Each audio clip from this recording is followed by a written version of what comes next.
Hi, everyone. I'm Ivan Biyuki, and welcome back to Wall Street Silver. Our guest today is commodities investing legend and the founder of Rule Investment Media, our good friend Rick Rule. Great to see you, sir. Pleasure to be with you. Thank you for having me back.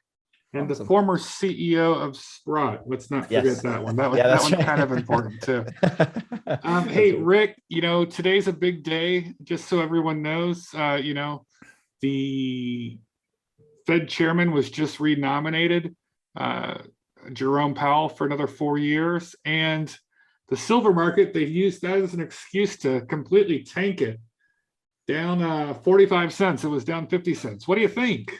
To welcome Chairman Powell back, they tank precious metals. Yeah, I mean, two comments. Powell versus whoever else they might have nominated. To quote Pogo, Tweedledum or Tweedledummer. It doesn't matter much to me. Their job, I think, is to tank the country rather than tank silver. Mhm. And as for the silver market today, I'm absolutely delighted. If people enjoy the rest of the conversation that we have today, and they agree with me about the probability that silver will much more likely than not do well, and the silver equities much more likely than not do better, the downdraft in the silver price should come to them as a blessing. If you want to own something, the fact that it goes down in price is not a bad thing. It's odd the way people think. When people go to buy physical goods, be it a winter coat or dinner for their family, they love it when goods go on sale. When financial assets go on sale, it seems to scare people. Mhm. I'm delighted over 40 years of being a consumer of financial goods that's the circumstance. I mean, I feel sorry for the people who are dumb enough to believe that the price of an asset that they want going lower is a good thing. I do. I truly feel sorry for them. On the other hand, I don't want to compete with a million of your viewers necessarily. So for me personally, I feel great about it. The truth is, I'd like to own more physical silver. I'd like to own more high quality silver stocks. With any luck at all, some of the very small silver companies that will need to come to market to do private placements will, if silver is weak, need to give me warrants. And I love warrants. So to me, irrespective of Powell, this is a wonderful day. Now that Money Machine Powell is reappointed and looking back historically at silver, how does it lead the second half of the precious metals market? Well, I think first of all, you need to take your mind off of the day or the week or the month. Mhm. In my experience, we've had this discussion before, but precious metals bull markets are very long affairs, typically lasting a decade or more. And history will show, there's a wonderful graph, which I'll try and send you later from Capital Light, that really proves the outperformance of silver equities relative to gold equities in the second half of a bull market. Mhm. If you believe that to be true, we're coming into the second half of a bull market. I can only suppose to the reason. My supposition is that because of silver's lower unit cost, that once the efficacy of the sort of hard money ethos is turned loose in the market, that the lower purchase price of silver makes it more attractable to a larger and more diverse audience. What I do know is that in the two prior markets that I've been through, the second half of a bull market becomes silver centric. The first half is gold centric. And I believe that we're probably 4 years into a 10-year bull market in precious metals. And if past is prologue, silver should outperform gold. What inning do you think we're in? You said the second half. I would have thought we're kind of earlier than that, than the second half. This is the silver chart going back, I don't know, 2 years here. Yeah, for myself, I would sort of take the precious metals bull market. Maybe I'm personalizing this. My portfolio turned around fairly decidedly in 2018.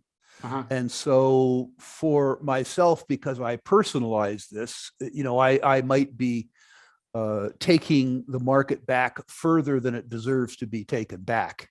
Okay.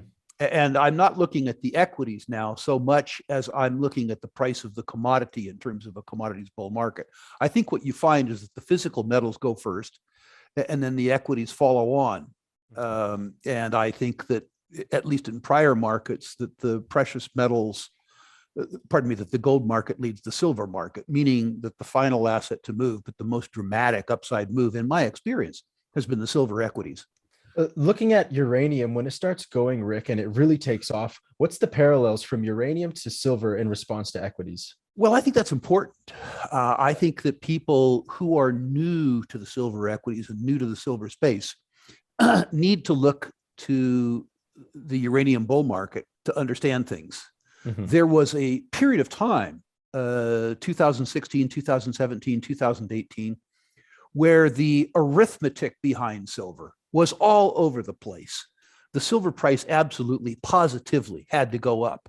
Mm-hmm. And although the facts were in place, and although I explained the facts until I was blue in the face, no one cared when things were cheap. Yeah. It was not until the uranium price had doubled and the price of the uranium juniors had gone up fourfold that anybody cared. Mm-hmm. So the truth is that by needing the validation of price movement, needing momentum for psychological validation, people lost the easy money. Mm-hmm. The easy money comes when an asset is hated, when it has to go up, but there's been no validation in the price action.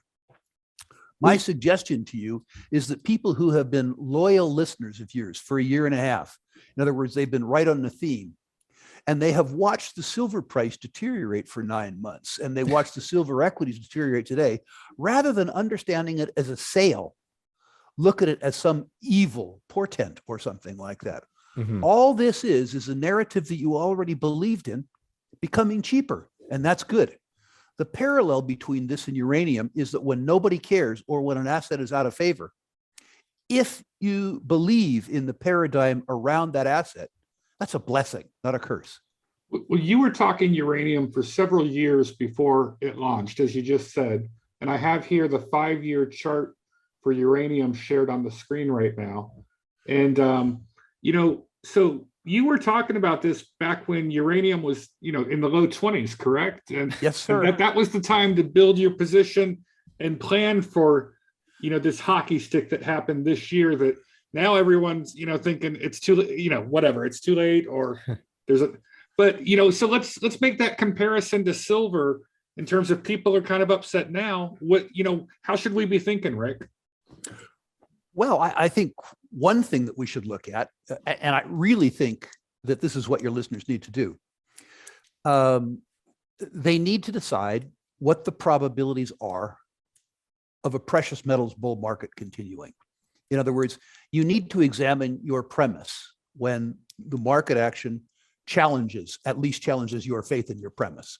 So the first thing I think that your listeners need to do is consider whether or not the conditions precedent for a bull market in precious metals are in place. We'll help them through that in 2 minutes.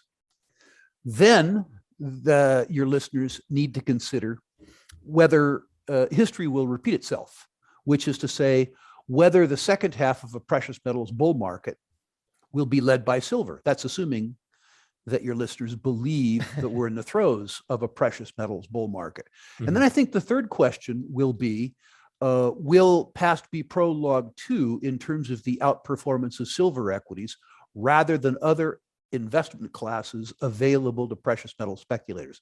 So let's take them one at a time. Mm-hmm. The conditions precedent to a precious metals bull market. And let's not personalize it and just say Powell, just for fun. I think there are 4 things that investors need to think about, investors and speculators, as to whether or not they believe in the bull market narrative around precious metals. Precious metals have, in my life, been particularly susceptible to fears that investors and savers have had about the ongoing purchasing power of their savings and investment assets denominated in fiat currencies, particularly in the US dollar. For illustrative purposes, I use the US 10-year Treasury, which is the largest and most liquid security of any type in the world. And so let's consider whether a fear of the purchasing power around savings denominated in US 10-year Treasuries is valid. The first fear that I would have is quantitative easing. Mm-hmm. I have described it on your show before as counterfeiting, because that's what it is. Mhm. It's the conjuring up of specious units of currency that isn't even related to the need for more currency units in an economy. It's done just to stimulate the economy. It's done just to really deliberately debase the currency. Mhm. And people who look at precious metals as opposed to fiat currency, need to understand that precious metals has no constituency for devaluation. In the United States, one reason that we might devalue is to make our exports cheaper relative to other countries. Certainly a tool that China has used, certainly a tool that the euro has used. So the voters in many sectors actually want a cheaper currency. They want the currency to go down. And Mhm. quantitative easing, that is to say counterfeiting, is a wonderful way to do that. But by its definition, counterfeiting debases the currency. That's just the first. The second, in the US, I'm talking about the US 10-year trap now. My apologies to your European viewers, your Canadian viewers. Debt and deficits. We've talked about this before too.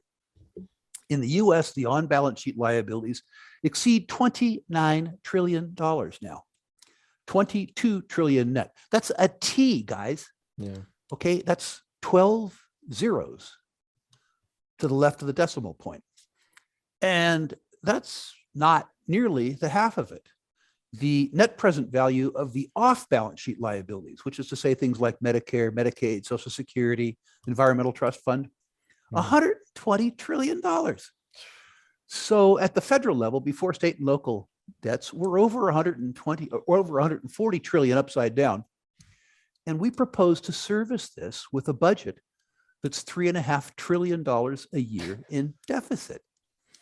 You know, when you're deep in a hole, you're supposed to stop digging, right? If that doesn't make you concerned about being a creditor to the US government, that is the party that's obliged to pay back these debts, God knows what will. If I ask God, however, he or she would tell me the crowner is negative real interest rates, despite the fact that the issuer has acknowledged that we will never repay the $140 trillion. Despite that, they are paying you an interest rate that's below the rate of depreciation of the currency. Specifically, the US 10-year Treasury pays 150 basis points, 1.5%, more or less, in a currency that the Congressional Budget Office, not some cranky, bald libertarian named Rick Rule, says is depreciating by 6.5% a year. That means for the first time in my life, the government's telling me the truth. They tell me that if I give them money 10 years from now, they will give me back much less than I gave them. Franz Pick called this certificates of guaranteed confiscation. Jim Grant calls it return-free risk. It's important for your listeners to understand that if we had a reversion to mean, if we look back at the price of the US 10-year Treasury over the last 40 years, it's offered a positive yield after inflation, which means if we returned to the 40-year mean, the US 10-year Treasury would be offering about 100 basis points premium to the rate of inflation, meaning that the US 10-year Treasury would be yielding 7.5. And by the way, the 30-year mortgage in the United States, fixed rate first mortgage, has traditionally yielded a premium to the US 10-year Treasury, which would take first mortgage rates up into the sort of 8% range. You think for yourself what the probability of that type of interest rate is. So it is much more likely than not, I think, that negative real interest rates, artificially low interest rates, continue. If there is anything that causes me to be concerned about the preservation of purchasing power in the US 10-year Treasury, it's the fact that the government is guaranteeing me that they won't pay a market rate of return. Finally, there's one more reversion to mean. We said there's four reasons why. Fourth reason, precious metals market. And the fourth is market share. It is estimated that precious metals and precious metals related assets constitute less than 0.5% of total savings and investment assets in the United States, down from a 3-decade mean of between 1.5% and 2%. So the silver investor, the gold investor, doesn't need to believe in the collapse of the US dollar. They don't need to believe that gold and silver outperform the US dollar in terms of market share. All they need to believe is that precious metals can regain their 3-decade mean. By the way, a 3-decade mean through what was effectively a deflationary environment. Mhm. If investors believe, first of all, that counterfeiting is bad for the currency, that debt and deficits are bad for the debtor, that negative real interest rates threaten the purchasing power of your savings, and that as a consequence of those three things, precious metals will merely revert to the 3-decade mean, then they believe that a precious metals bull market is intact. Everybody with me so far? I'm with you.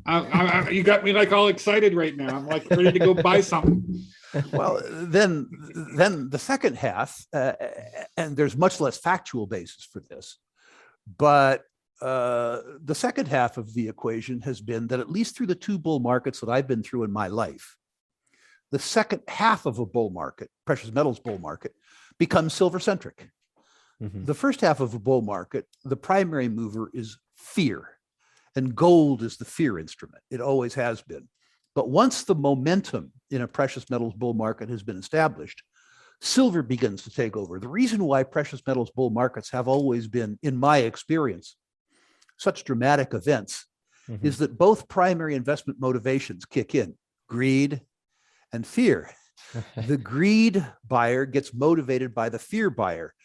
The fear buyer's fears get magnified by the price escalation that one sees from the greed buyer. And the markets ricochet back and forth Mhm. between greed and fear.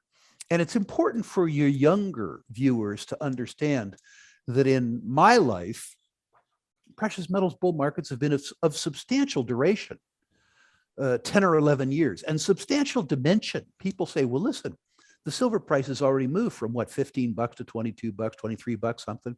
Mhm. Like, does it need to do more? In the first bull market of my career, the silver price moved from $1.50 to 50. Wow. In the second bull market of my career, it was much more muted. It only moved from $5 to 50, which is to say a 10 bagger. Now, I'm not trying to say that silver is going to go to $200 or $300 or anything like that. But when people say, could silver go to 100? I'm not saying it's going to, but could it? Mhm. If you look at history, the value of silver could not change at all. But if the currency depreciated by 2/3, which seems actually likely to me, the nominal value of silver would appreciate by 3 times without any move in the real valuation of silver changing at all. Mhm. And I'm tempted to say that's likely. Well, that raises the question, are you surprised by the strength of the dollar recently? Here, let me bring up the chart that I hate to even call the dollar, the DXY lately, Uh-huh. which is some people seem to think that this is the dollar. It's not. It's a basket of currencies, but whatever. Are you surprised DXY is so high in the face of all this macroeconomic information that's happening? I'm not. I'm staying in Canada right now. And I have to say that the US is actually losing the dumb contest. My friend Doug Casey says the dollar is the worst currency in the world except all the others. Yeah. But it's in fact the prettiest mare at the slaughterhouse. So when you look at that chart, how can I explain it? When you look at that chart, what you see is that there are no really good competitors. Mhm. The US is a highly competitive society, and I suspect that we may even win the race to the bottom. But right now, in terms of stupidity, we're lagging the Japanese, we're lagging the Chinese, we're lagging the Canadians, and we're lagging the Europeans. As stupid as we are, we're coming in 10th in the dumb contest. And the consequence of that is that the US chart, relative to other instruments of financial suicide, doesn't look as bad. The way you phrase things is very awesome. I just got to say that. Yeah, subtlety's my long suit. The comparative ways of financial suicide. That's a great point, because if you look at Europe, the EU, and the euro, what they're doing to rescue Italy and Greece and keep them from imploding with higher interest rates is the same thing we're doing here, but they're not even talking about tapering. At least we're talking about tapering. We're talking about it. It remains to be seen whether we'll follow through with it. But the euros, Madam Inflation, Madam Christine Lagarde, she's not even talking about tapering, right? It's like they're full speed ahead with suicide. Jim, if you think about the impact of a taper on interest rates, and think about how American voters or taxpayers would like free market interest rates, you'll understand the probability of a real taper.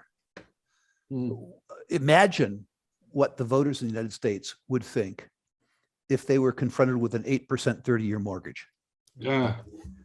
Think about the impact on state, local, and federal government interest rates if we had a positive yield. And then think about that against the probability of a meaningful taper. Yeah. I guess anything is possible, particularly for people who are religious, who think God can do it. But for me, it's not probable. Rick, have we even seen the real Silversqueeze yet? Well, that's the point I tried to make on my last interview with you guys. Everybody talks about the Silversqueeze in terms of what they've seen very recently in terms of retail buying of silver in response to structural imbalances in the silver market. I mean, I think it's wonderful that 1 million new people have been introduced to the subject of silver, but that isn't the Silversqueeze. The Silversqueeze is a reversion to mean. The Silversqueeze is the market share of precious metals in the United States returning to the 3-decade mean, which triples demand for silver. I'm not talking about something that happens on Reddit, although I think Reddit is wonderful in terms of spreading the silver message. I'm talking about what happens when savers and investors go from having 0.5% of their portfolio to having 1 or 1.5 or 2% of their portfolio in silver. In other words, I'm not talking about 300,000 users. I'm not talking about 500,000 users. I'm talking about 35 million users. I'm talking about the TIA CREF, CalPERS. That's what I'm talking about. I'm talking about investors big and little around the United States increasing their allocation in silver merely to the 3-decade mean. I actually think that given negative real interest rates, debt and deficits, and quantitative easing, that we'll overshoot. I don't think that it will stop at 1.5%. But in terms of making my case to your listeners, I don't need to go above 1.5%. I don't need to go above the 3-decade mean. The real Silversqueeze comes when an asset class that has suffered from disinvestment for 40 years, which silver has, begins to benefit from positive investment, which I absolutely believe is happening as we speak. That is the Silversqueeze.